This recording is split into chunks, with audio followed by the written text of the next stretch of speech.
অতীতের সরকারের মতো হত্যাকাণ্ড শুরু করে দিয়েছে। বিশেষ করে জামাত ইসলামের নেতা কর্মীদের উপর আক্রমণ করা হচ্ছে।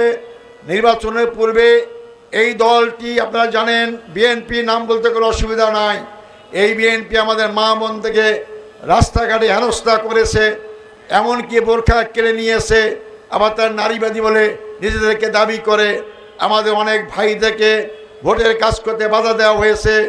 আমরা মনে করেছিলাম নির্বাচনের পূর্বে কত নির্বাচনে জয়লাভ করা যে কাজগুলো করতে পারে, কিন্তু বিশাল ব্যবধানে সিট পেয়ে আজকে তারা ক্ষমতায় গিয়ে মতমত্ত হয়ে গেছে। ক্ষমতার শক্তিতে তারা জামাত ইসলামী লোকদের প্রতি আক্রমণ শুরু করেছে। আমরা স্পষ্ট বলতে চাই, আপনারা জামাত ইসলামীকে আওয়ামী লীগের 16 বছরে দেখেছেন, আমিও ফাঁসি আসামি ছিলাম। জামাতের লোকেরা কাউকে ভয় পায় না। জামাতের লোকেরা সাহসিকার সাথে ময়দান মোকাবেলা করতে পারে। আমাদের 11 জন ভাইকে জেলখানায় মারা হয়েছে, 5 জন ভাইকে সরাসরি শহীদ করা হয়েছে। এই আন্দোলন থেমে থাকি নাই।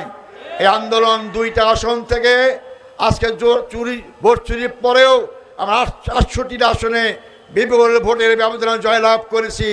তার মানে আমাদের আন্দোলনকে দেশের জনগণ সমর্থন করেছে।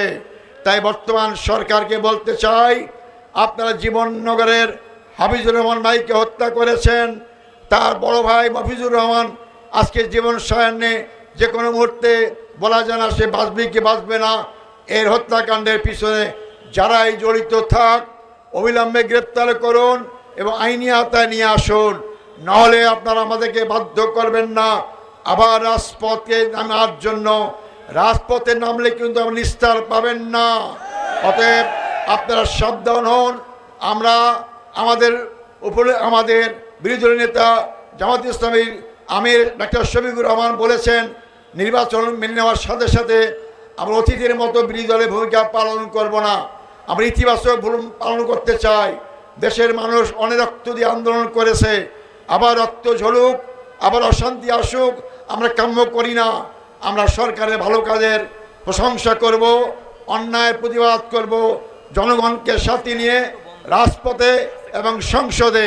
তাই আমি সরকারের কাছে আবেদন জানাবো, দাবি জানাবো, আপনার এরপর আর একটি জায়গাও যেন কোনো হত্যাকাণ্ড না ঘটে তার ব্যবস্থা করুন।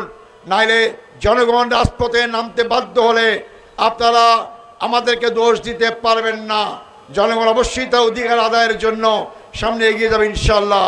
সংগ্রামী ভাই বন্ধুগণ, আগামী দিনে আপনারা ইরান এবং অন্যান্য মুসলিম দেশে আজকে যে আঘাত হচ্ছে তার বিরুদ্ধে সোচ্চার এবং এই সরকারের যে কোনো হত্যাকাণ্ড অন্যায়ের বিরুদ্ধে প্রতিবাদ এবং রুখে দাঁড়াবার জন্য